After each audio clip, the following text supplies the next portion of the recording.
Good morning, everyone. As you can see, I have listed on the board a number of names of individuals who are important in the story that I have to tell you this morning about the development of modern anti-Semitism over a period of the last 200 years. In fact, I've done something that's not normally done at Yad Vashem. I'm bringing the story right up to the present. And I've chosen, it's perhaps arbitrary, but nevertheless I've chosen the date 1813 as my takeoff point. And of course we are now at the beginning of the year 2013, so that is indeed 200 years.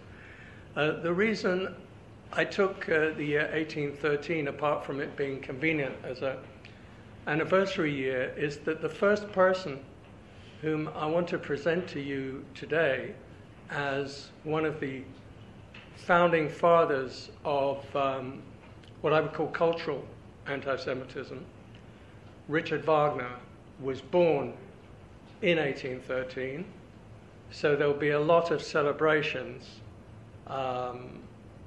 although when it comes to anti-Semitism there's nothing much to celebrate. But Wagner was, as I'm sure most of you know, probably the most famous composer, not only in Germany but in Europe in the 19th century. Not because he was the best composer, I can think of plenty of other candidates for that role, but because he was the most publicized, perhaps the most dramatic, a histrionic personality. He also built, for his own glorification, a kind of temple of art for his own music in Bayreuth, which is still functioning, still famous to music lovers and opera lovers in particular. And Wagner's operas are monumental, without a doubt. That it'd be a good idea to distribute those maps. So Wagner is important to us, not so much because of his status as a great composer, but because already in 1850,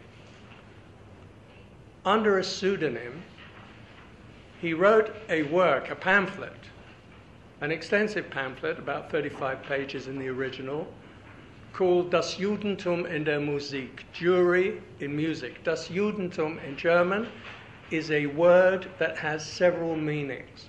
It means Jewry in the sense of the group, the social group, the collectivity called Jewry. It also means Judaism, the religion.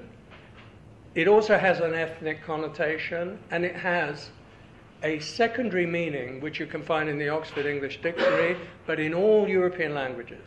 The secondary meaning of Judentum, or Jewry, is an economic meaning, and it's a very unpleasant and, in fact, anti-Semitic meaning. To Jew somebody in English is to cheat them, to swindle them. That's the secondary meaning.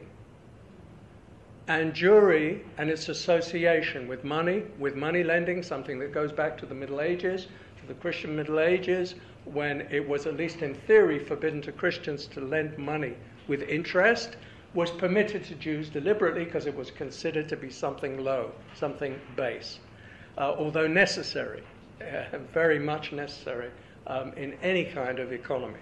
So that meaning was retained, and Wagner, in his work, Jewry in music, of course, plays on that.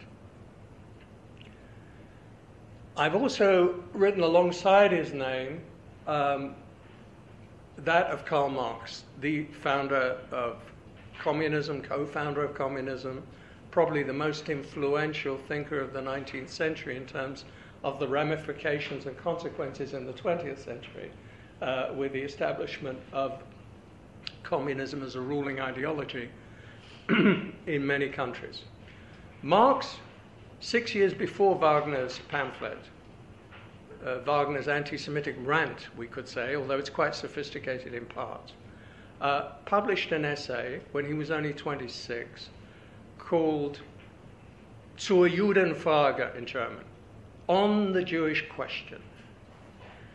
And the young Marx addresses the Jewish question, quote unquote, a very Germanic term, die Judenfrage.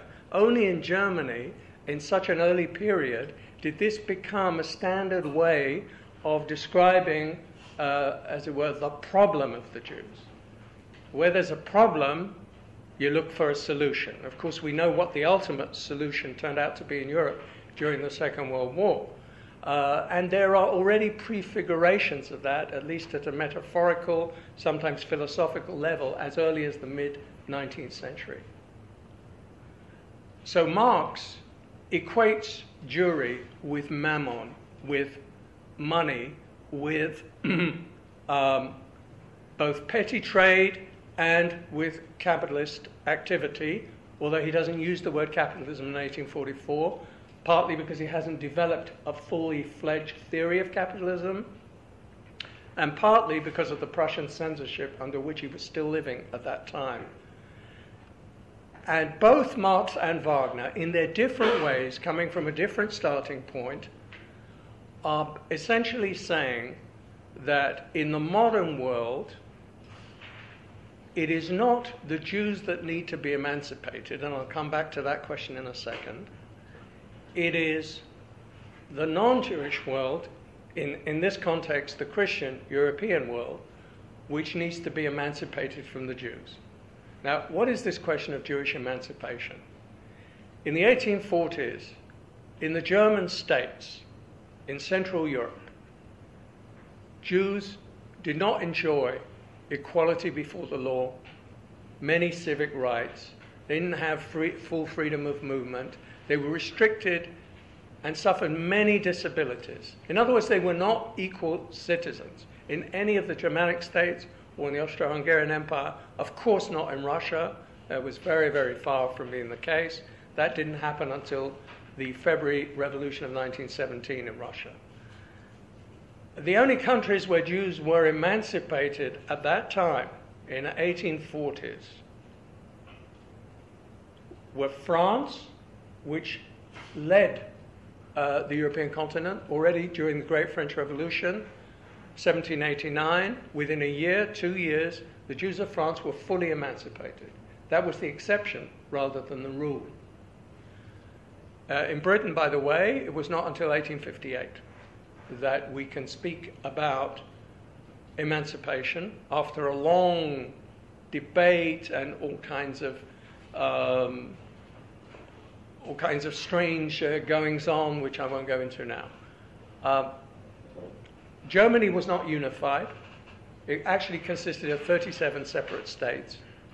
And that unification only happened in 1870.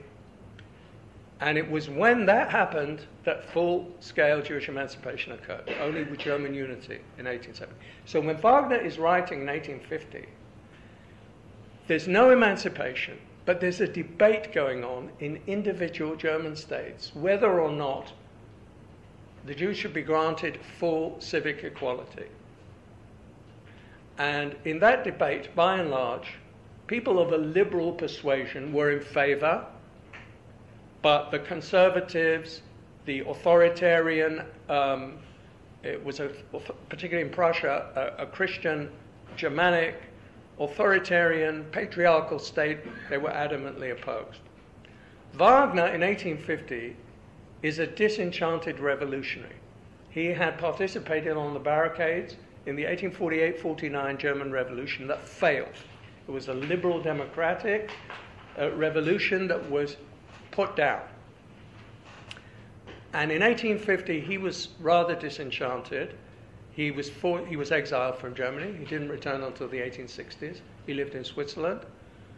And in this pamphlet, the most important things for our purposes that we need to recall is that it's an all-out assault on the role that Wagner suggests that Jews are already playing in a German and modern culture, despite their non-emancipation. And there were a number of composers. That was the area that he cared about the most. There were a number of Jewish composers who had been quite successful.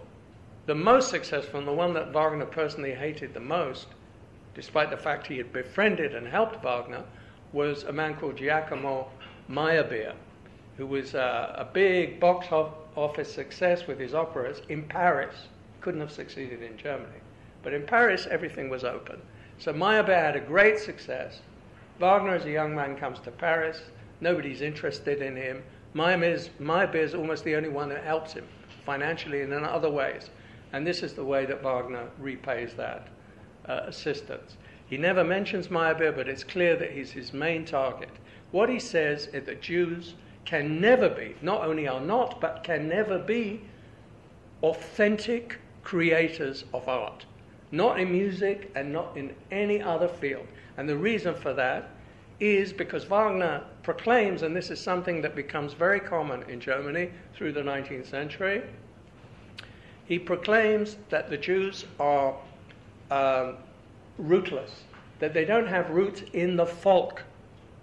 The English word folk, doesn't quite convey what the German word Volk, with a capital V, O-L-K, conveys, which is an ethnic and eventually, I would say, a racist definition of the state and of the nation above all.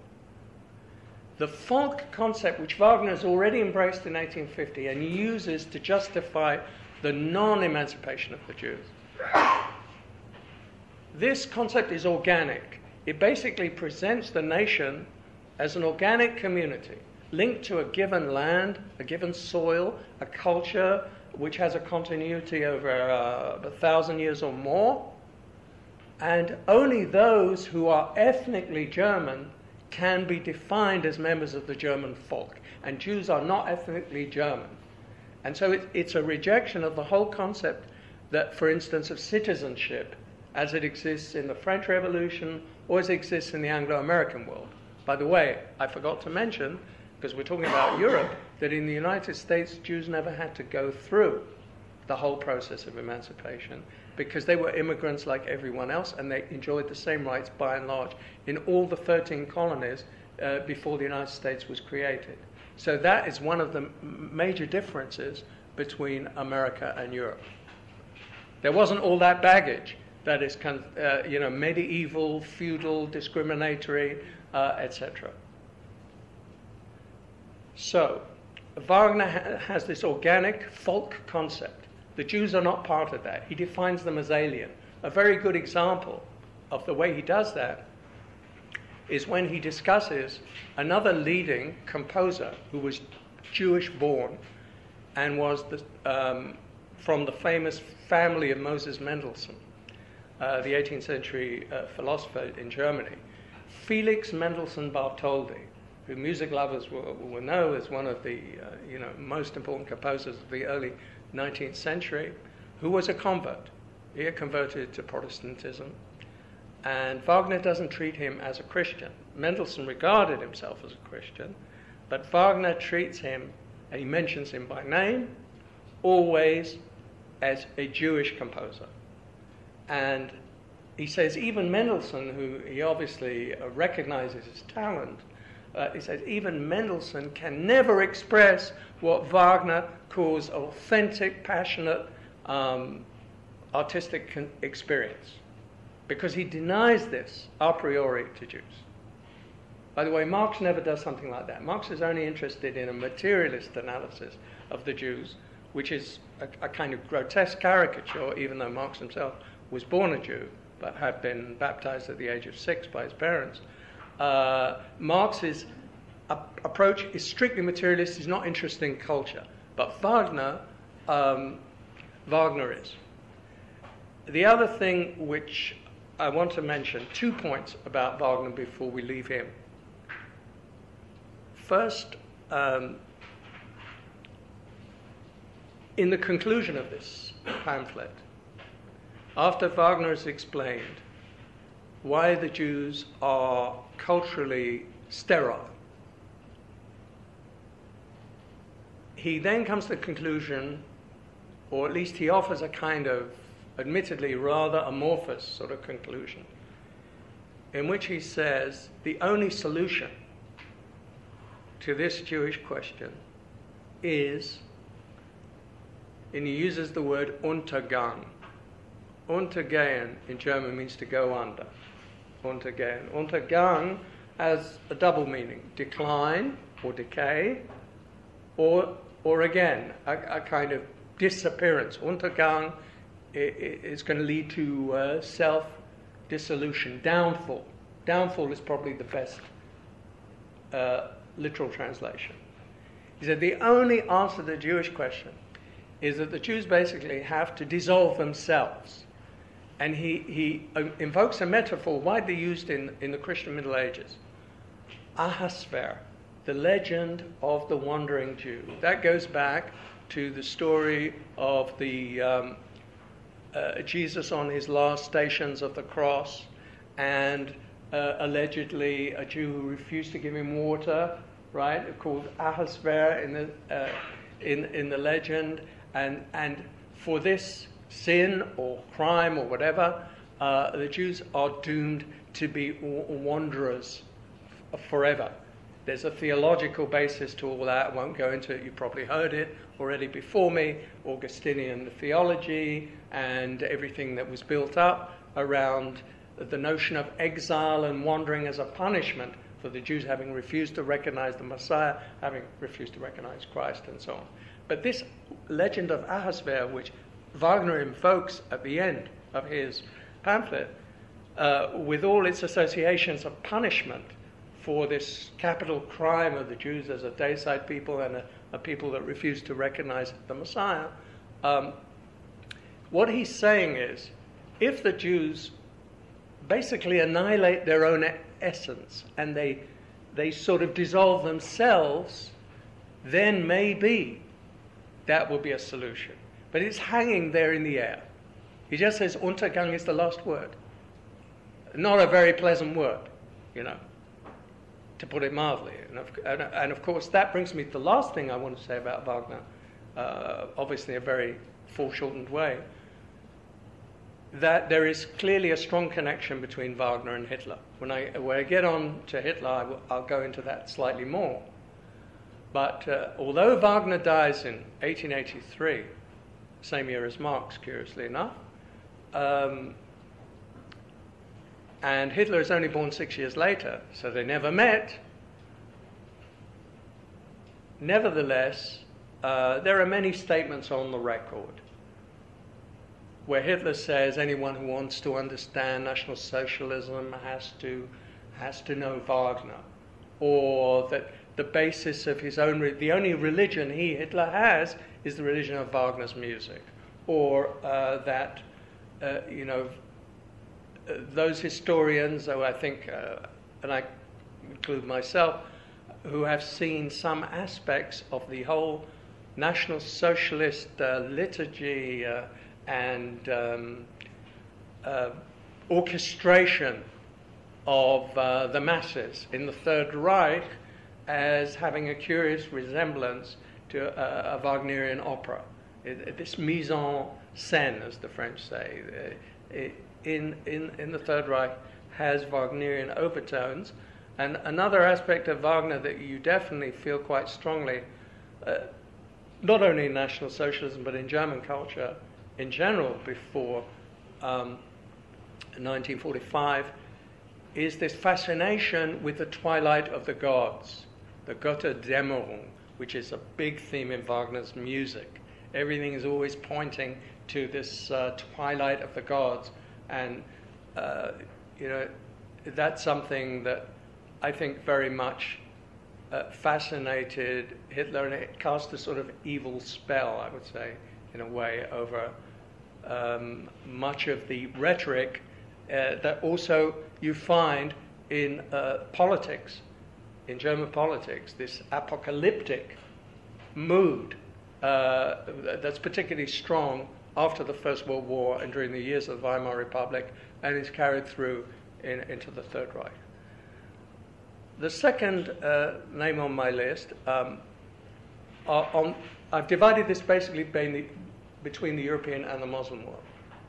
But the first half deals with European anti-Semitism.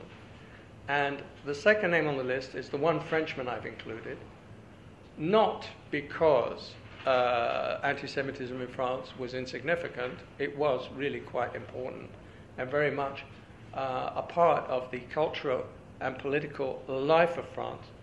But Édouard Drumont was the most important anti-Semite in France, I would say, before the First World War.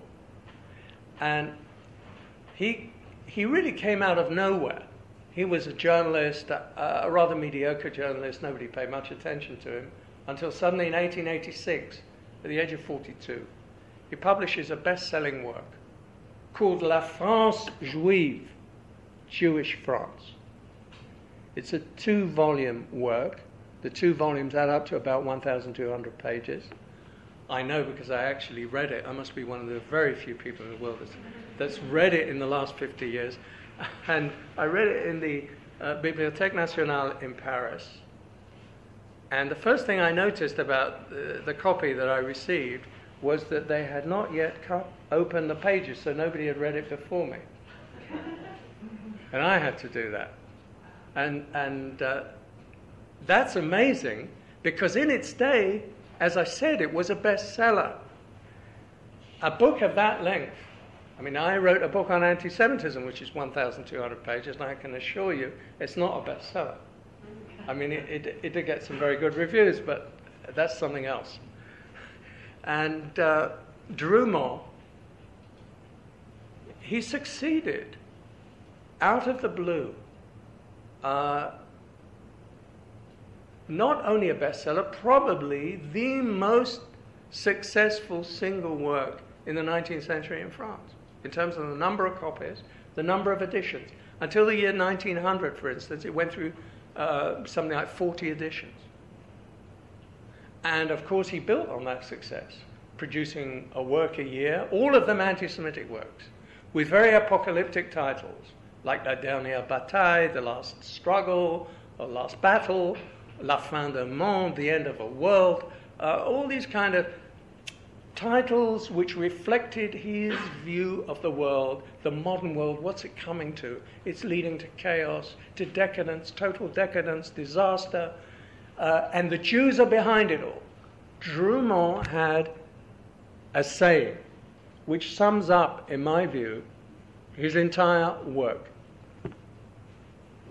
Everything comes from the Jews, and everything returns to the Jews, or goes back to the Jews. Tout vient du juif, tout revient au juif. It sounds better in French because there's a play on venir à revenir. To come and to come back. Meaning that the Jews, as far as Drummond and all those who follow him, and he developed quite a big following, believe that everything that happens in this world is ultimately the result of some kind of Jewish machination behind the scenes. The Jews, that's already an anti-Semitic notion very often when people start talking about the Jews, right? Or the Jew, right? Is behind it all. Behind the social chaos, behind poverty, behind, as I say, cultural decadence, even behind the Eiffel Tower that went up in Paris in 1889, the same year that Drummond established the French National Anti-Semitic League, La Ligue Antisémitique Nationale. And then in 1892, he manages to fund a daily newspaper based on his literary success called La Libre Parole, free speech. Anti-Semites to this day are very keen on the notion of free speech. Of course, they mean free speech for themselves. But free speech certainly existed in France. It was a very open society. There was no censorship. People could say what they wanted. That's why there were so many newspapers, so many pamphlets, which today it would be inconceivable, it would not be allowed, which were outright violent incitement against Jews and against other groups, anybody you hated, anybody you disliked. It was a free-for-all. Drummond took advantage of that. He took advantage of the financial scandals, which were a very important facet in the growing support for his view. Because there were a number of scandals that rocked France. There was the crash of the biggest Catholic bank in 1882. There was the Panama scandal, a huge financial scandal in France between 1891 to 93. It was the French engineer de Lesseps who was behind the building of the construction of the Panama Canal. The company, the Panama company that financed it, crashed. Hundreds of thousands of small investors lost their money.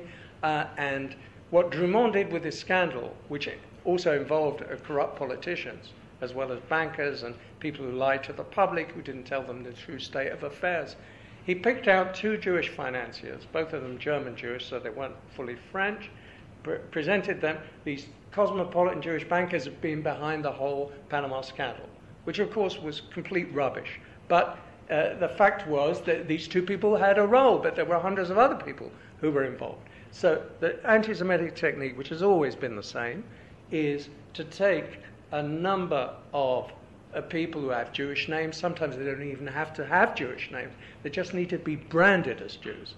And to present the whole thing as being a deliberate, Jewish conspiracy to undermine the economy and the nation.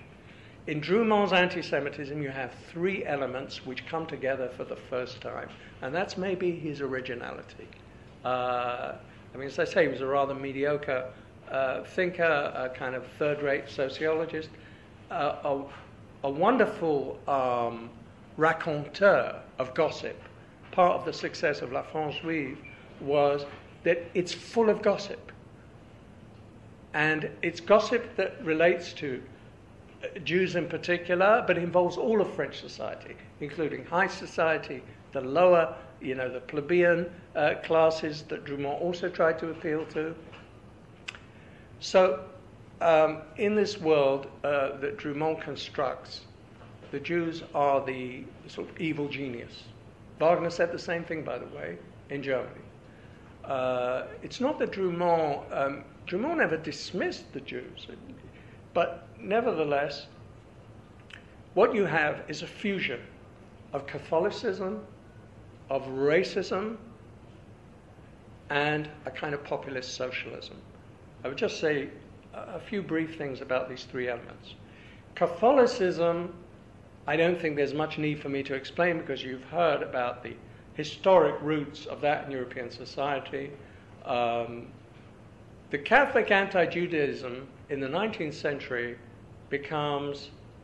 is blended with populist and social elements. That's why you have social Catholic parties emerging in the late 19th century in many different European countries, including France. They call themselves social Catholicism. They tried to blend the social question, which is very important now, with Catholic beliefs in a defense against the modern world. The modern world defined as secular, as rationalistic, as scientific, as threatening to believers in the Catholic faith.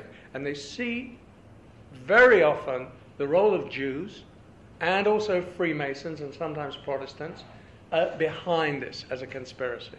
There's a conspiracy to undermine and break the foundations of the Catholic faith. But it's now politicized, and these movements are organized. They create parties, movements. They have manifestos. They have congresses. They have journals and newspapers and mass propaganda.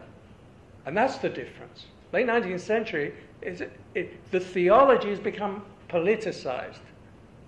And it's a more democratic society, and Drummond appeals to that Catholic audience.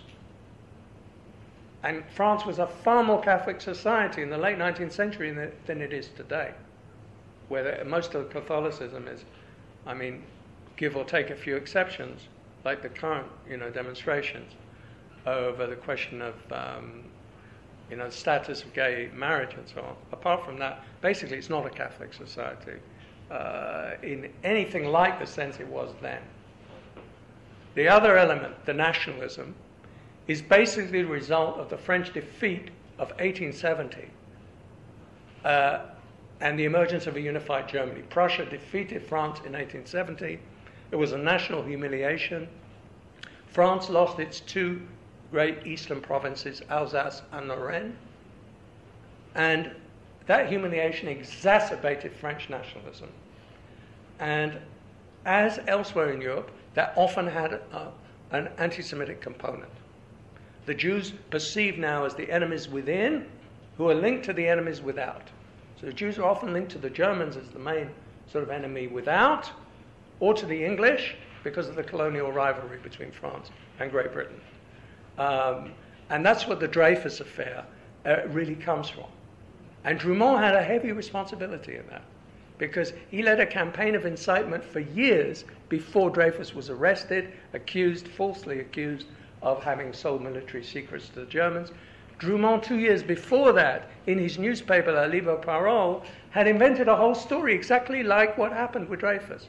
But the point of that was to say there are Jewish officers in the French army, and they will betray France. They will betray the fatherland, because betrayal is in their blood.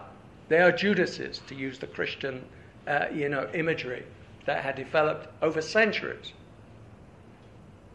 So Drumont appealed to that, and he appealed to a kind of populist socialism, a kind of sentimental, rather ridiculous sort of socialism, which was basically, you could sum up by saying, if only we expropriate the wealth of all the big Jewish bankers, we'll have so much money we can distribute to the masses, and then everybody's going to be happy. That was the kind of socialism that Drumont and his followers supported. Which brings me to number 3 on our list, an Austrian German called Karl Lueger, the most successful anti-Semitic politician in Europe before the First World War, by a long way. The only anti-Semite who came to power in a major European city, Vienna, capital of the Austro-Hungarian Empire, a city of 2 million people in 1900 already, with a large Jewish population, 10% of the population, nearly 200,000 people were Jews, who had immigrated to Vienna from the provinces. This was a very big empire. So they had immigrated from Hungary, from Czechoslovakia, today's Czechoslovakia, from Galicia and southern Poland. All these areas were part of the Habsburg Empire. And Vienna was the capital. Karl Lueger was a Viennese, was a German, an ethnic German. And he created a Christian social party. This corresponds to what I said before. A Christian social party in 1889, the year of Hitler's birth. And he'd been a liberal in the past, then a Democrat. He kept changing every few years. But by 1889, he was an anti-Semite because he had a shrewd eye for the way the wind was blowing. He saw that, the Jewish issue was becoming important in Austria, mainly for socio-economic reasons. But Lueger understood something, that he had to dress up his social program and his anti-Semitism in Catholic clothes, because Vienna and Austria was a very Catholic society, even more than France. 10 different nationalities, but 90% of the population, of the 50 million plus inhabitants of the empire, were Catholics. All these Slav peoples, as well as the Germans and most of the Hungarians, were Catholic. And Lueger, therefore, presented a kind of Catholic form of populism. And basically his program was stunningly simplistic. What it was saying is, the present time, Vienna is under the control of a small liberal oligarchy. And the people who are behind it are the wealthy Jews, the finance Jews, the Jewish entrepreneurs, the big Jewish capitalists. All big capital is defined by Lueger and his followers as Jewish. And we are going to rescue and liberate Vienna from the yoke of the Jewish rule, the Judenherrschaft, Jew rule. That was his slogan. It was very brazen. It was open, above board. In those days, nobody had any compunction or any hesitation to define themselves openly as anti-Semites. Today, even the worst anti-Semites will always deny they're anti-Semites. This is a given. I've yet to come across today an anti-Semite, even one who calls for the, mass murder of Jews, and there are a few, but they're on the extreme side, who will say, I'm an anti-Semite. It's not done. That's because of the Holocaust. Still, although I think we're already moving out of that period, slowly but surely. So, Luega had no problems with that, nor do any of his followers. And he gained tremendous support. He was a very skillful demagogue, was a highly educated man, had a doctorate from the university, a doctorate in law. And he succeeds in 1897 to do what no one before him had ever achieved. He's elected the mayor of Vienna. It was the third time he'd been elected. Only the emperor had vetoed his previous elections because the emperor didn't like all this noisy rabble and agitation, all of it very democratic, by the way. Democracy and anti-Semitism go very well together in many places. So there shouldn't be any illusions about that. And this was a good example. And Luega was a Democrat. He wanted to extend the universal suffrage, which certainly didn't exist when he began. And slowly but surely he succeeded in doing that, because he knew that he had the masses on his side. So he's elected the mayor of Vienna, but the party is not able, in those conditions before World War I, to implement its program on the Jewish question in any significant way. They wanted complete segregation in the schools. They wanted to ban all immigration of Jews from outside the empire, particularly from Russia. They were not able to do this because Austria was still what was called a Rechtsstaat, in other words, a state based on law in those days. So they were blocked. They had majorities everywhere. They had a majority in the City Council of Vienna. They had a majority in the Lower Austrian Parliament. In the Austrian Parliament, they were the most powerful movement. Within 10 years, Luega built a great movement, which survived to this day, only they call themselves the Austrian Conservatives today. And the young Adolf Hitler comes to Vienna. He's an Austrian. He's born in Austria. It's a very important detail in his biography, of which he was highly conscious. It's an extraordinary thing, actually, that an Austrian should reach supreme power in Germany, because most Germans, particularly in the north of Germany, in Prussia, had a well-known contempt for Austrians, which was mutual. I mean, Austrians shared the same feeling about Prussians. There were enormous cultural and other differences historically. And nevertheless, Hitler, despite his Austrian accent, which you can tell when you're used to it, succeeded in Germany. But that was like a one-time affair, I think. Anyway, Hitler, at the age of 17, 18, arrives from the Austrian provinces to the city of Vienna. He comes from a provincial backwater. He's not educated, unlike Luega and people like that. He left school at 15. That doesn't mean he wasn't intelligent. And I think it's very significant and overlooked by most historians, a very simple fact in his career, that at such an early age, he has before him a living example, the only place in the world that this was true at that point in time, of where you could say that anti-Semitism had proved itself politically. He had in front of him a role model of a man who had succeeded in coming to power and staying in power until the day of his death. He was re-elected time after time, till he dies in 1910. 13 years, he rules Vienna, succeeds in implementing many of his social reform programs, so he's a very popular man. And Hitler, in a crucial formative period of his life, sees this example before him. And that's why in Mein Kampf, if you read it closely, you'll see all the early chapters are about these experiences of his. And he himself emphasizes how important it was, that what he learned from people like Luega, who was a political virtuoso. The only thing Hitler disliked about Luega, and that's also revealing, is that he considered his anti-Semitism to be counterfeit, not serious enough by his standards. And what does he bring out? What does he emphasize? He said this is anti-Semitism in appearance only, Schein Antisemitismus, in appearance only.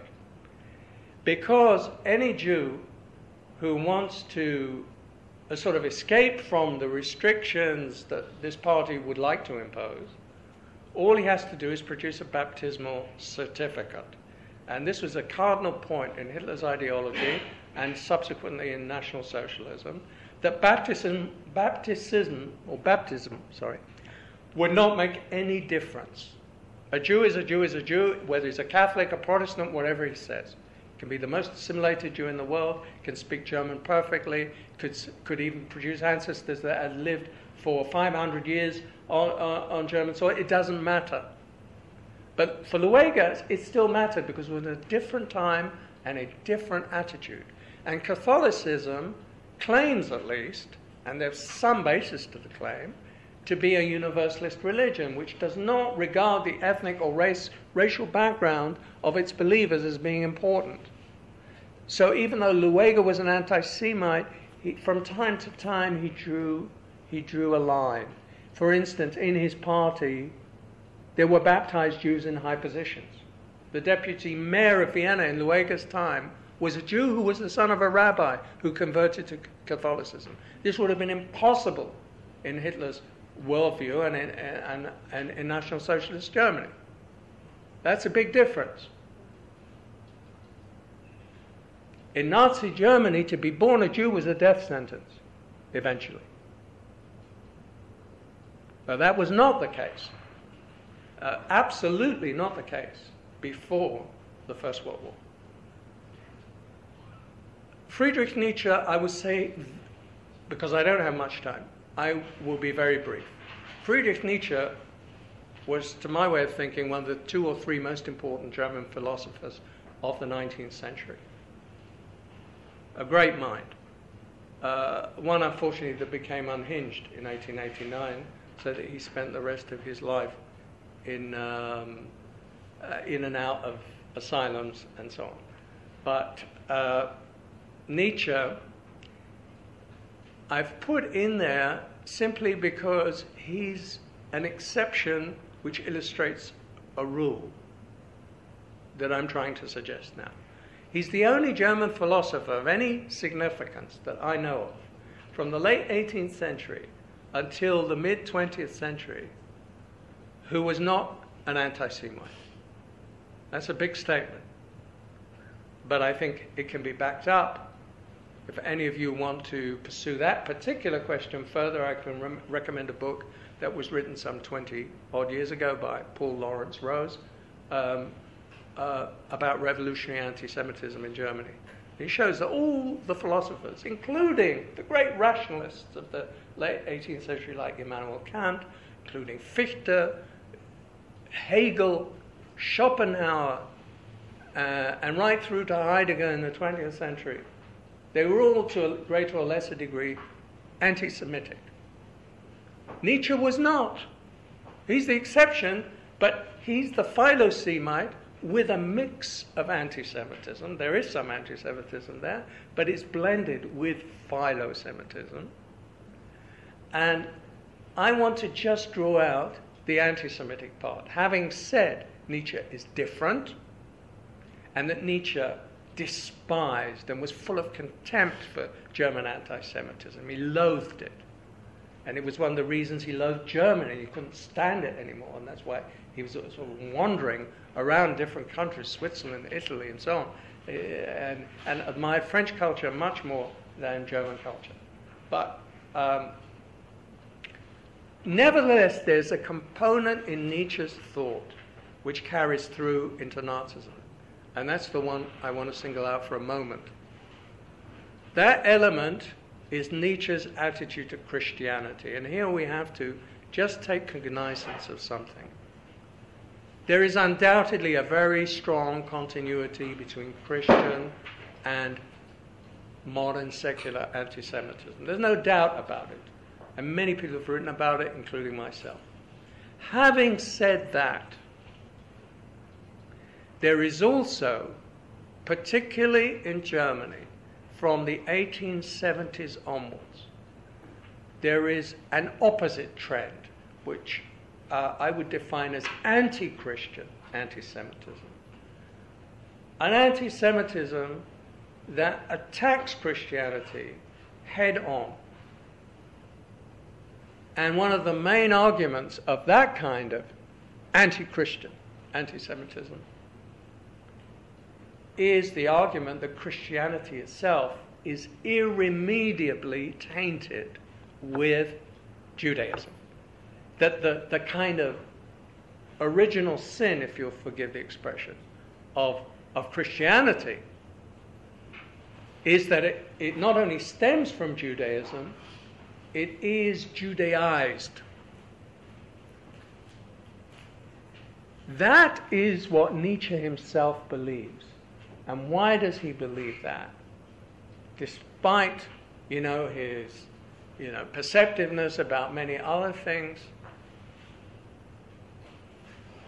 Because he hates Christianity from the bottom of his heart. He is a self-hating Christian, just like there are many self-hating Jews, unfortunately. There are self-hating Christians too. Now, he came from a family of Protestant pastors. His father was a Protestant pastor. His sister, Elizabeth Nietzsche, to whom he was very close, some people even say, very, very close, if you see what I mean. His sister, who took care of him when, he lost it, and who also controlled his archive, was a profoundly pious Protestant Christian. She also became something of a racist in the 1900s and an admirer of Hitler later, in the 20s and 30s. Which I believe, personally, Nietzsche would never, ever, under any circumstances, have been. But he hated to the bottom of his soul that background from which he came.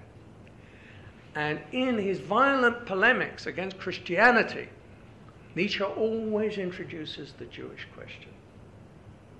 But he calls Christianity the slave revolt in morals. It's the morality of slaves. All the values that Nietzsche claims to admire, heroism, masculinity, courage, warrior virtues.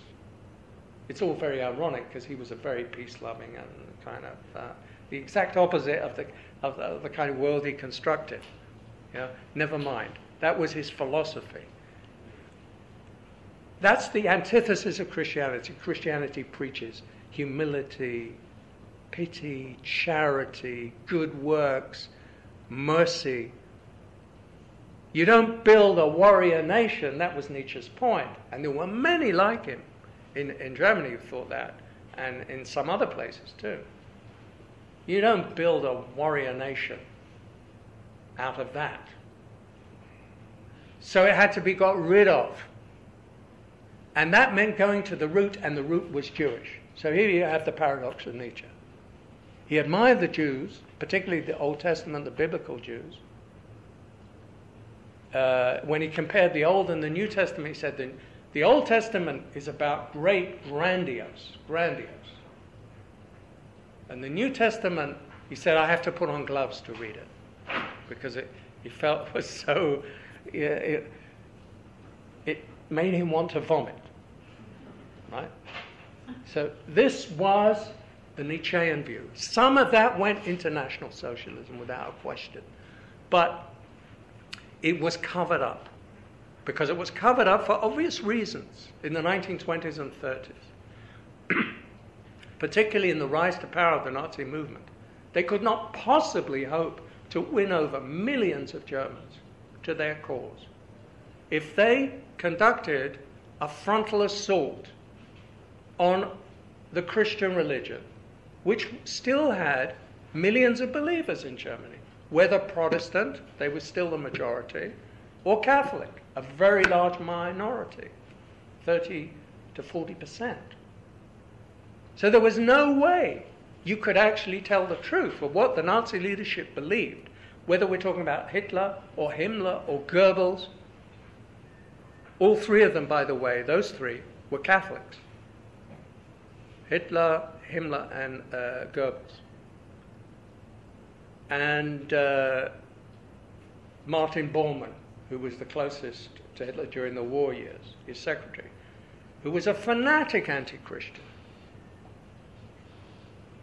Their real agenda was to completely wipe out the Christian churches in Germany, but they understood there was no way they could do that except if they were victorious in the war. And then would come the reckoning. But when I say wipe out, they didn't mean wipe out Christians. There's a huge difference between that and their program for the Jews, which was physical extermination. I mean, they wanted to wipe out the influence of the Christian churches, to uproot Christianity from the German soul. But in the propaganda, Hitler presented himself in Bavaria in the early 1920s, a very Catholic, conservative region of Germany. He presented himself as a follower of Christ. He even presented, ludicrous and grotesque as it may sound to you, he presented Christ as the first National Socialist. And what had he drawn?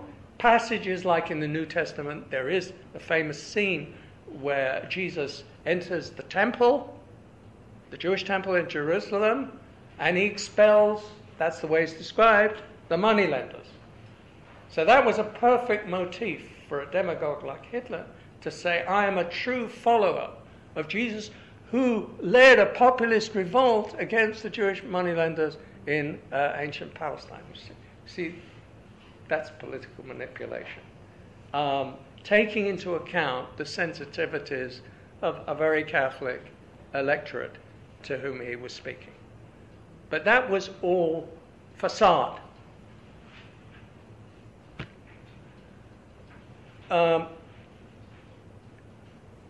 Just a few words about, a few more words about Hitler's ideology.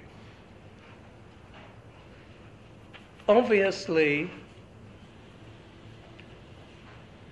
what we have here is the metamorphosis of anti-Semitism into a fully fledged racial ideology. The premises of the Nazi approach to the Jewish question are all based on the notion that the Jews are members of a race whose characteristics, the Jews are defined as a race, which has no basis whatsoever in any kind of serious historical or other kind of analysis. Jews are not a race. But that was the premise. They're a race who are biologically defined, who have unchanging and unvarying characteristics through the ages, who constitute one homogeneous, monolithic entity. It doesn't matter what Jews believe individually. It doesn't matter what political opinions they hold. It doesn't matter what class of society they belong to. The Jews belong to one homogeneous entity, and all Jews supposedly act upon the premises which this ideology of National Socialism assumes. By the way, this is not so exceptional. Most of the nationalisms in Europe by the end of the 19th century have analogous ideas. The only difference is that in the German Nazi version, there's no escape routes, no exceptions, no possibility of assimilation of any kind. And as I said before, baptism will not make any difference. A second very crucial aspect of this ideology, which clearly is linked to the Holocaust ultimately, is conspiracy theory. Again, the Nazis did not invent that. Conspiracy theories, you could go back even into the Middle Ages. But they are particularly in vogue in the late 19th century, early 20th century. The most important one that I want to draw your attention to, because it's still active, but in the Muslim world today, is the Protocols of the Elders of Zion. A fabricated document, allegedly written by Jews, but in fact concocted by forgers employed by the Russian secret police in Paris. We now know the identity, almost with certainty, it took a long time to establish, of the journalist, the Russian journalist, who actually put together the first version of the forgery. He was working in Paris in the Bibliothèque Nationale. He came across an old French work of the 1860s that had nothing to do with Jews by a liberal journalist called Maurice Joly, which had a wonderful title, by the way. It was a work banned in France in the 1860s because it was too liberal. And it was critical of the then ruler, Napoleon III. And Maurice Joly's work was called Dialogues aux Enfers, Dialogues in Hell, and the subtitle, that's a great title, and the subtitle was Conversation entre Machiavel et Montesquieu. Two important thinkers in European history, Machiavelli and the 18th century French liberal thinker Montesquieu. And basically, the Protocols of the Elders of Zion took whole chunks from this forgotten text that nobody would have remembered. And they entered wherever Machiavelli is speaking and describing techniques of power, of subterfuge, conspiracy, intrigue. How do you manipulate the masses? How do you achieve your ends politically? And describing autocratic methods of government. Wherever Machiavelli speaks in that text, it's the Elders of Zion who are substituted for Machiavelli. So this is the voice of the Jews, supposedly. This is the Jewish plan, the Jewish conspiracy for world conquest. That's what the protocols are about.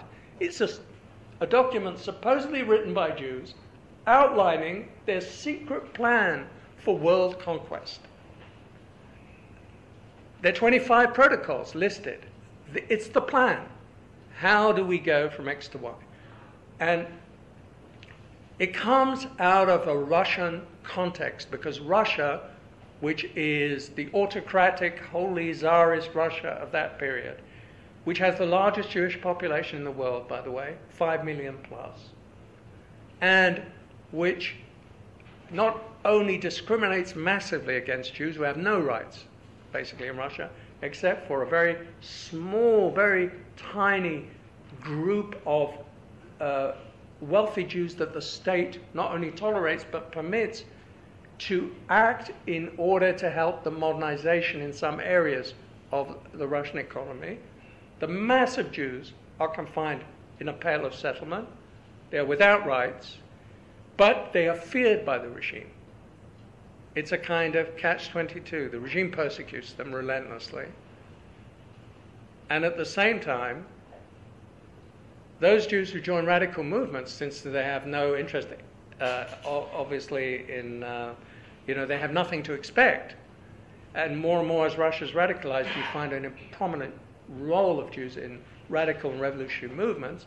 So then that becomes an excuse for actually even harsher oppression.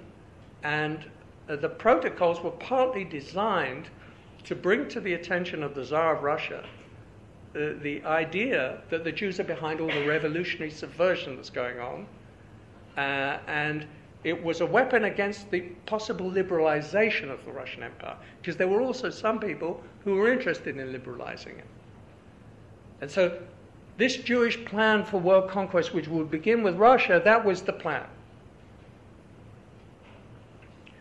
But it doesn't take off until after the First World War and the Russian Revolution, the Bolshevik, the Second Russian Revolution, the Bolshevik Revolution, which will transform not only Russia but the whole world. Because what happens in November 1917, which leads to 73 years of communist rule in what becomes the USSR, but creates a whole block of communist states eventually. This adds a wholly new dimension to anti-Semitism after World War I. And that's true across Europe. It's true in many other places in the world, including the US, in the 1920s. It's the link between Jews and communism. This becomes the demonstration that the protocols are true, that they are prophecy that is coming true, because the Jews stand behind the communist effort to conquer the world.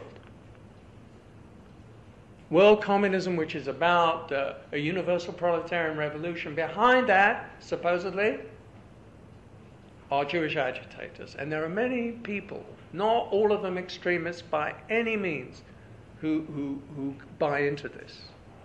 And the protocols become popular, even in a society like Britain, though it has to be said that it's in 1921 that the Times of London and its correspondent exposes for the first time the fact that this is based on a forgery, which was not known until then for certain.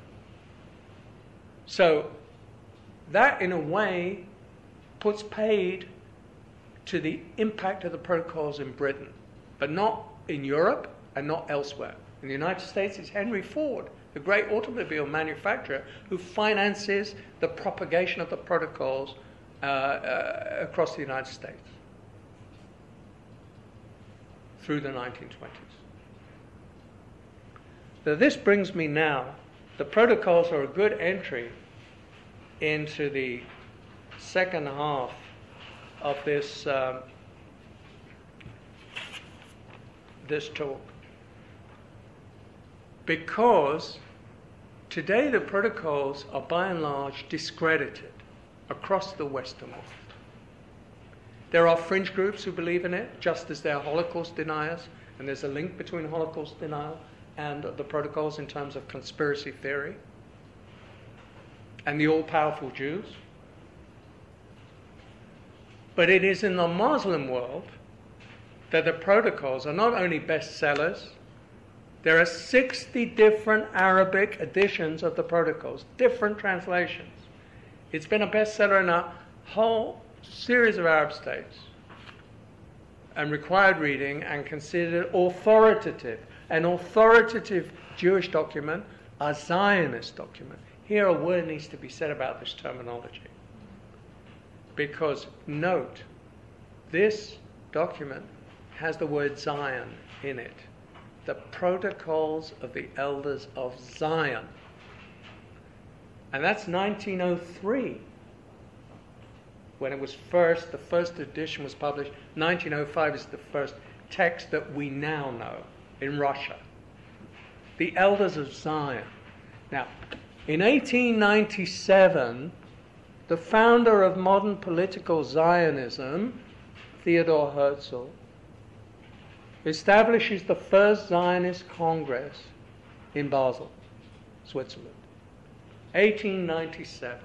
The protocols are born in the period between 1899 and 1903. That's the period of gestation of the protocols. And many of the editions in different languages around the world of the protocols present it as a document that was stolen from the Jews, certain Jews, and it's the secret text, or protocol, if you like, of what was said at the first Zionist Congress. There's the official protocol, which anybody can go to and see what did people actually say at the Zionist Congress. And there's this secret protocol. This was the speech that Theodor Herzl himself delivered, perhaps in some dark basement in Basel, we don't know, which was not for the record. And somehow it got into the hands of the Russian, secret police. And then subsequently, I won't go into all the different weird characters who are involved in Sergei Nilus and many others. We don't have time for that. What we do need to know is, for instance, in Germany, the first really successful propagation of the protocols in 1921 by a well-known, long-standing anti-Semite called Theodor Fritsch is called the Zionistische Protokollen, the Zionist protocols. In other words, for him, it's quite clear. The elders of Zion and Zionism are the same thing. Now, this is what's happened in the Muslim world. They have a strong interest in this. But this is the most important shift that happened. It's only a small shift, but it's basically the Zionist protocols. All the things that European anti-Semites and the Russian anti-Semites used to talk about the secret Jewish plan for world conquest has been taken over in the Muslim and particularly the Arab world as being the secret Zionist conquest, plan of Zionist conquest of the Middle East and then the whole world. And this is, I would say today, it's not only a question of, it's a bestseller in many different parts of the world. It's the status which it has, the wide proliferation. For instance, let me give an example of how it reaches millions of people. In 2002 in Egypt, during Ramadan, when families, Muslim families, sit at home for a month, they're potentially a captive audience, particularly for television. A 41-part series based on the protocols was produced on Egyptian television, which cost a fortune, right? And which had, a very large cast of actors. And it's all about the protocols. It's not a documentary. This is like a soap opera that runs on and on throughout the month. It was called Horseman Without a Horse. Don't ask me why. I don't know. But it included a very popular Egyptian actor who was also widely interviewed at the time about whether he believed in the protocols, didn't he know it was a fabrication, and so on and so forth. He said, of course he believes in it. 20 out of the 25 protocols listed have already been fulfilled. We only have to look around us to see how accurate the protocols are as prophecy. Prophecy. The Zionists are implementing this plan step by step. In the Arab take on the protocols, it is like a blueprint for Zionist foreign policy. Every step that has occurred in the history of the conflict between Jews and Arabs in the Middle East is according to this text. This is the key. Decipher this and you will understand what is going on. And very important psychologically here, in trying to understand why such a essentially preposterous text could appeal to so many millions of people, over and above the fact that there is a propensity, generally, a general human propensity to believe in certain situations in conspiracies. And let's not forget there are conspiracies. It's not as if all conspiracies aren't true. There are real conspiracies out there. But there are also the fantasized conspiracies, of which this is one of the most blatant examples. The psychological appeal is this. If you are an Arab, let's say a nationalistic Arab, of any kind, it can be a Palestinian, an Egyptian, you can be a non-Arab Muslim, an Iranian, because there it's immensely popular right now. You have to find some kind of explanation for the fact that this small country of Israel, let's not forget, I mean, here you are and you'll be visiting it. This is a tiny slither of land, a little dot on the globe, barely visible on any map, even of the Middle East, let alone of planet Earth. In this tiny slither of land, which is being accused of everything under the sun, including some kind of reincarnation, for heaven's sake, of the Third Reich, which controlled huge land masses from the Atlantic to the Ural Mountains, right? This tiny, great empire of Israel, right? What Arabs have to explain to themselves is, how is it possible that these people, the Jews, who we lived with, I'll accept that fantasy for the moment as being fact, right? We lived with them amicably, harmoniously for centuries. That's the Arab narrative. But they were under the House of Islam. We controlled things. This small people, insignificant, right, have defeated us 7 times. Since 1940, including 1948. In every confrontation. I won't go into that Arabs claim victories that never were victories, such as the 1973 war, where in fact the only reason that Cairo didn't fall was because Israel was obliged, as it always has been, by pressure from outside, to retreat from any situation where it actually has defeated its adversaries. Israel has de facto won every single battle that it has had with the Arabs. And of course, deep down, they know that. However much you lie to yourselves, however much the propaganda apparatuses work overtime to turn defeats into victories, and you can't forever continue to fool the people. So how do you explain it? The appeal of the protocols and of anti-Semitism, one of its psychological appeals, is that it says we were not defeated by the Jews.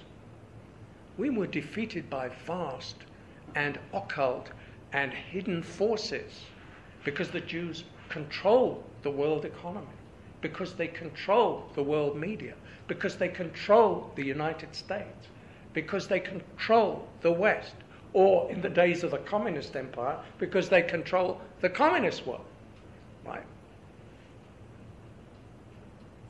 That has a certain seductive appeal, a very primitive, one has to say, but we're talking about masses, millions of people.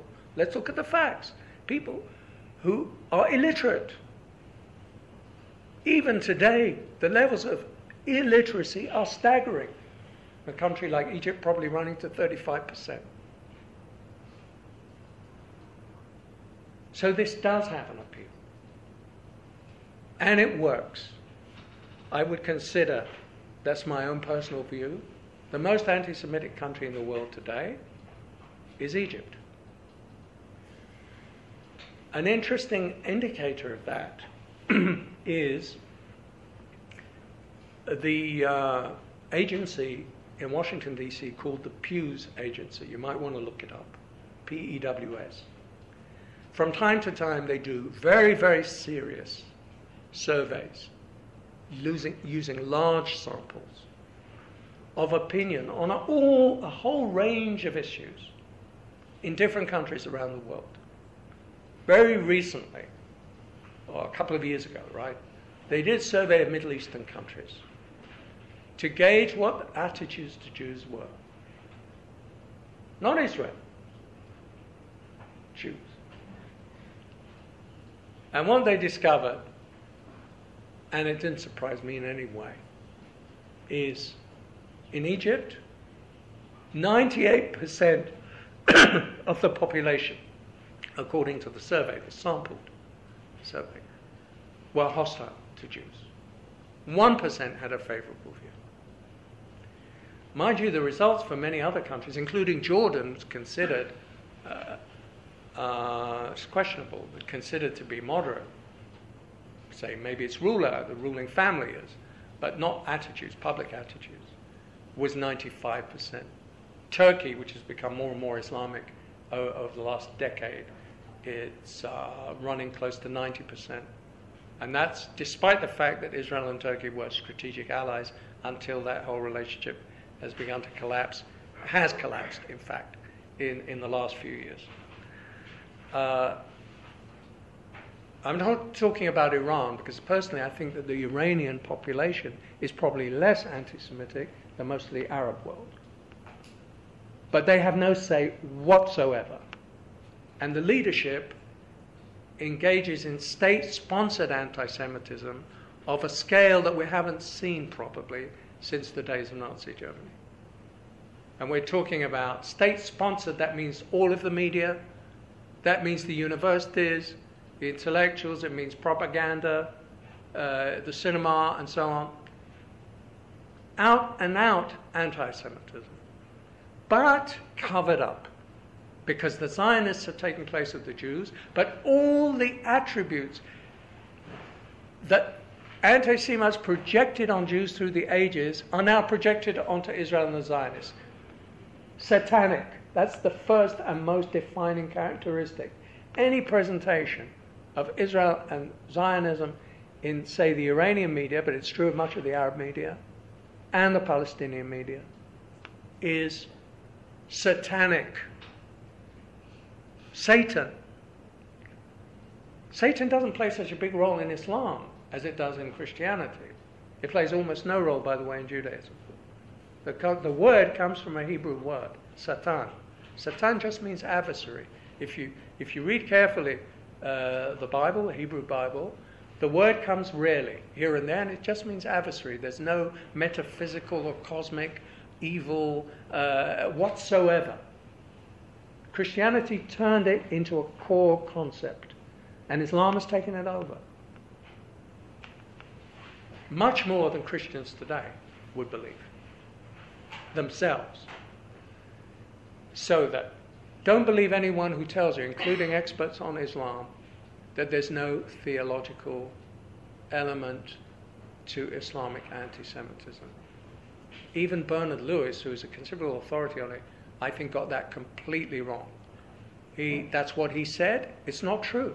Anyone who has any notion of what passes for normal, mainstream, standard literature in the Islamic world today knows how powerful the theological dimension is. And it goes back to the Quran, and it goes back to Muhammad and his war with the Jews. Because if you read the Quran, the issue of the Jews is very important. Muhammad wages a war against the Jews. And all kinds of hostilities reflected out of that. The only difference is a lot of that hostility is also directed at Christians. So the Jews and Christians are paired together as people of the book, but they're people who falsified their own scriptures. The Christians falsified their scriptures, the Jews falsified their scriptures. Only Islam is pure, only Islam is the true monotheism. Actually, Judaism and Christianity, despite all this facade about toleration, there's no toleration there. Because they've inverted the historical truth to say the original religion was Islam, and Judaism and Christianity were kind of offshoots, but then they falsified their scriptures. So everything they believe is error, and it's wrong.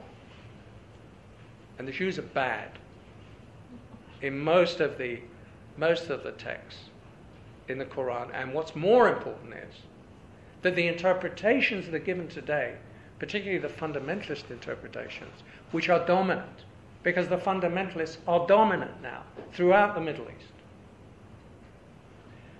And that's why quickly I want to say a few words about the four names I've listed here. How long do I have? Okay, just enough time to deal with these four villains.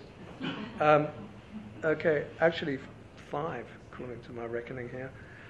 So we'll go very quickly, like 2 minutes for each of them. More than they deserve. Yeah, even that. They're important though. Hajj Amin al-Husseini, undisputed leader of the Palestine Arab national liberation movement from 1920 until the early 60s. He died in 74. 40 years he controlled this movement. Recently, Abu Mazen praised Haj Amin to the skies. Now, who is he praising? This man was responsible for a systematic campaign of incitement against the Jews of Palestine. You can say that is understandable. I agree, it's understandable in the context of the 1920s and 30s. But he was ruthless in destroying all his Arab opponents by methods of terrorism, assassination, etc. He largely engineered the 1936 Arab Revolt, which was a disaster for his own people because they shot their bolt too early. The British crushed the Arab Revolt of 1936-39 that was directed against the British Mandate and the Zionist settlement in Palestine. The Mufti fled. He went to Baghdad. He incited a pogrom. People don't know about this. When they say no pogroms in the Arab world, that's nonsense. It's nonsense historically. But just focus on this example for a second. 1st of June, 1941, Baghdad. The British had controlled Iraq. They created modern Iraq, in fact, in the First World War. But there was a strong pro-Nazi faction among the Arab nationalists in Iraq. And they came to power, albeit for 1 month only. The month of May, 1941, there was a pro-Nazi ruler of Iraq, Rashid Ali al-Kailani, who spends the rest of the war in Berlin after he has to be evacuated, because the British reconquer Iraq on the 1st of June. And Haj Amin Husseini has arrived with his entourage of 200 or so Palestinians, and they've been inciting for a year and a half the Iraqi population against the Jews. I mean the Jews in Iraq, a very important population. In Baghdad, they were maybe a third of the population. They were very successful in Iraq. And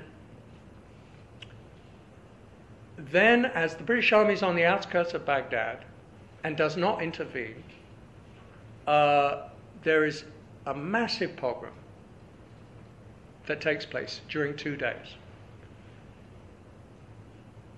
And the Mufti, having done his work there, he contributed significantly to it. He goes to Berlin, spends 4 years of the war, 1941 to 45, in Berlin. He's very close to Himmler. He's close to Eichmann. He knows about the death camps. He's one of the few people who's in the secret, who's outside of the main kind of Nazi leadership. But he's very trusted. I just want to mention one thing about the Mufti, which is important in the history of the Holocaust. On the 28th of November 1941, he's invited to a very important meeting with Hitler himself, for which we have the full protocol. We know what was said. We have the German originals, we also have the Arabic version of the Mufti, and there's not really very little divergence. Basically, Hitler says to him, look, I'm going to let you into a secret I've told nobody else. This war is not what it seems. Outwardly, this is a battle over Lebensraum, over territory. It's Germany against the great powers. Remember, the US has not yet entered the war. That happens actually within 2 weeks, but they're not in the war.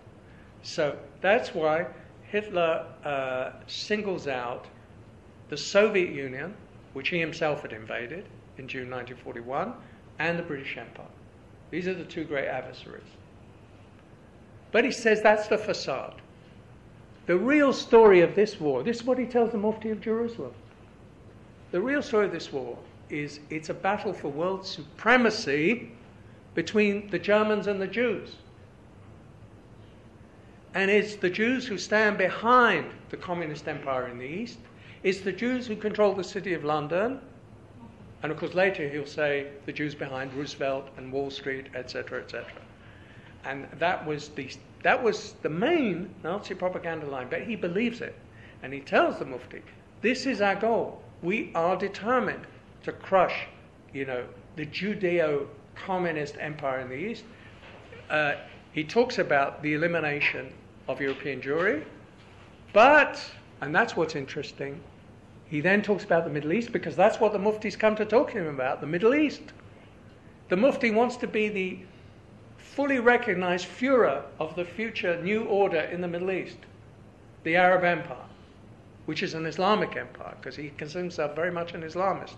He's an Arab nationalist, he's a Palestinian nationalist, and he's an Islamist, all three together, and an anti-Semite.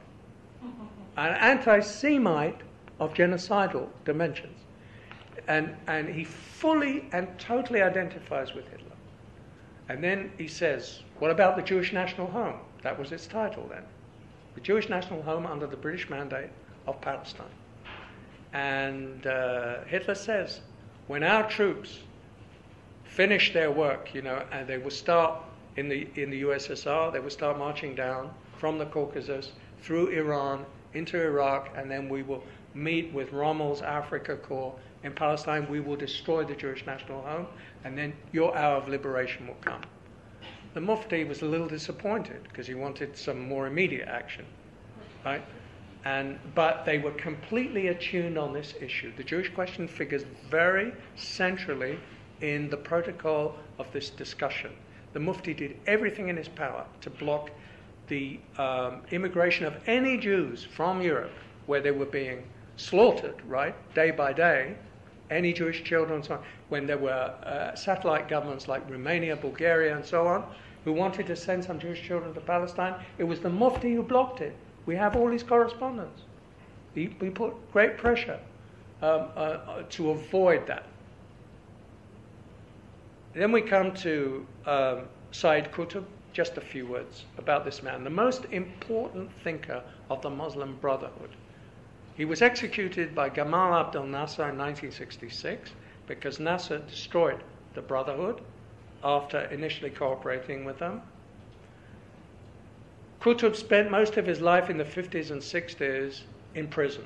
He wrote a series of works that have had an enormous influence around the Muslim world since then. I'll only mention one of them. It's about 40 pages, so it's a pamphlet. It's called Our Struggle with the Jews. And what's interesting is, alongside all the Quranic quotations, which are de rigueur in any Islamist publication, the borrowings from European anti-Semitism are very extensive, and they're blended into the Islamic worldview. So the protocols appear there as fact, not as fiction, but as fact. What does he say? There's a Jewish essence. Zionism is a kind of marginal. I mean, it's self-evident for Qutb that this is evil incarnate. But he doesn't waste much time on Zionism. What he's really interested in is the Jewish essence. From the dawn of Islam, so says Qutb, from the dawn of Islam, the Jews have been plotting to subvert and undermine it. He even blames the Shia deviation, as he calls it, because he's a Sunni Muslim, and 90% or 85% of the Muslim world are Sunni, and about 15% are Shia. And the Shia, that appears quite early in the history of Islam as a kind of split off, a schism. It's a schism. So he blames that on the Jews because there was a Yemenite Jew who converted to Islam, and he's seen to be behind the Shia kind of deviation. And all those people who want to introduce secularism or modernity into the Arab world, they are servants of the Jews, or they are related in some way to the Jews. And it's a full-blown conspiracy theory in Qutb's writing. And we're talking about a sophisticated thinker, although this sounds very primitive. And it is both primitive and sophisticated at the same time, as much of anti-Semitism is. Mahmoud Ahmadinejad, I can be very brief. I'll just give you a couple of quotes, and they really speak for themselves. All of these quotes taken since 2005.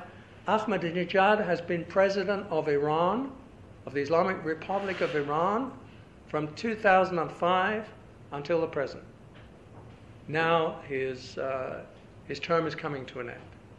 But I don't think we should heave too much of a sigh of relief, because whoever replaced him I don't see as being a great improvement.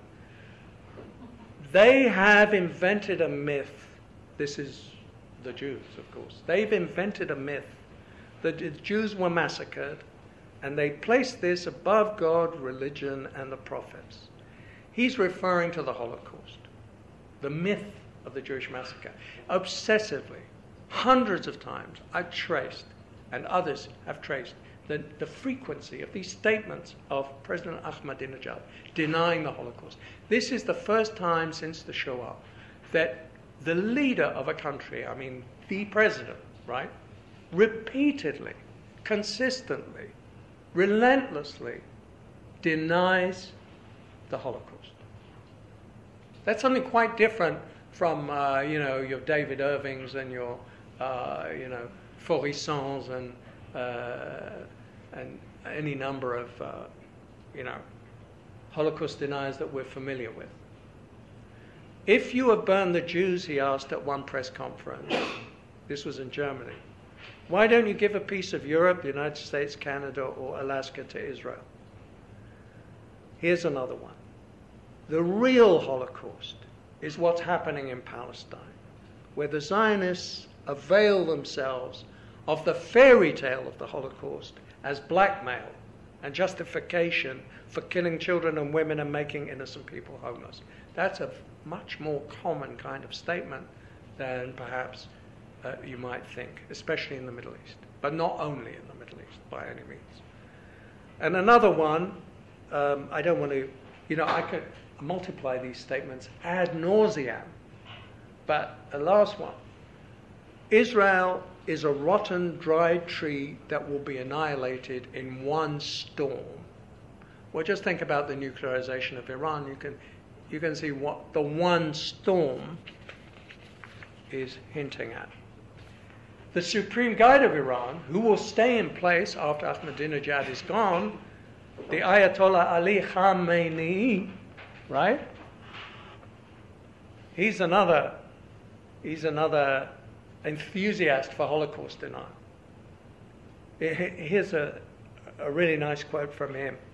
There's evidence that shows that the Zionists had close relations with the German Nazis and that they vastly exaggerated statistics on Jewish killings. There's even evidence that a large number of non-Jewish hooligans and thugs from Eastern Europe were forced to emigrate to Palestine as Jews in order to install in the heart of the Islamic world an anti-Islamic state under the guise of supporting victims of racism. Quite convoluted, right? But that's conspiracy theory, and that's state doctrine in Iran. It doesn't get reported much these days in the Western press because everybody's worried about the centrifuges and a deal with Iran, but nobody bothers about these minor details. That this is what the leadership of Iran, and in fact the whole clique of people who run the Revolutionary Guards, the armed forces, they all make statements like that, including the annihilation of Israel as a foreign policy goal. Khamenei, this is a quote from 2011, the fake Zionist government is a cancerous tumor and the cause of different diseases and political, economic calamity in the region. So there you have it. Just two more quotes, and with that we can sum it all up. Sheikh Yusuf al-Qaradawi, the one but last, on my left, behind my left shoulder. Sheikh Yusuf al-Qaradawi. He's about 84 now. But he's the most popular preacher in the Muslim world. His fatwas, these pronouncements which have a religious, primal religious significance, are highly authoritative. He has a weekly program on Al Jazeera. He lives in Qatar, which is where Al Jazeera, is based. And he has a weekly program which millions of Muslims watch. The Sheikh is a well-known homophobe. He believes all homosexuals should be hanged. He is a misogynist. He actually has a fatwa where he says it's okay for husbands to slap or use some physical violence on their wives if they get annoyed. Right? I'm slightly simplifying, but that's the gist of it. He's a full-blown anti-Semite. He's also, in his own way, a Holocaust denier. This was the man who was invited to London and given the red carpet treatment by left-wing Ken Livingstone during the 8 years that he was mayor of London. Twice he invited Sheikh Qaradawi, presented him as a progressive Muslim who could help solve the problems of the Muslim community inside Britain by his wonderful example. Now let me just quote to you to summarize the wonderful example of Sheikh al-Qaradawi. This is a quote from the 28th of January 2009 during the Gaza War. He said the following about Hitler and the Holocaust. Throughout history, Allah has imposed upon the Jews people who would punish them for their corruption. The last punishment was carried out by Adolf Hitler. By means of all the things he did to them, even though they, meaning the Jews, exaggerated, he managed to put them in their place. This was divine punishment for them. Allah willing, the next time, in other words, the next Holocaust, right, will be at the hands of the believers, meaning the Muslims. They will carry out the next time. This is the great authority in Sunni Islam. And last but not least, the present president of Egypt, Mohammed Morsi, leader of the Muslim Brotherhood, formerly leader of the Muslim Brotherhood and supported by them. This has caused a little bit of, it has caused even the American State Department to say, mustn't say things like that. And here's a short quote from Morsi. This was before he became president, but it's only 2 years ago, right? He says, "Dear brothers, we must not forget to nurse our children and grandchildren on hatred towards those Zionists and Jews and all those who support them. Our children must be nursed on hatred. The hatred must continue. These bloodsuckers who attack the Palestinians, these warmongers, these descendants of apes and pigs." That's a quote from the Quran about the apes and pigs. "The Zionists have no right to this land of Palestine which they took before 1947-48. The land of Palestine belongs to Palestinians, not to the Zionists." And then finally, "The Jews have been fanning the flames of civil strife wherever they have been throughout history. They are hostile by nature." So there we have it. Time for the break? Yes.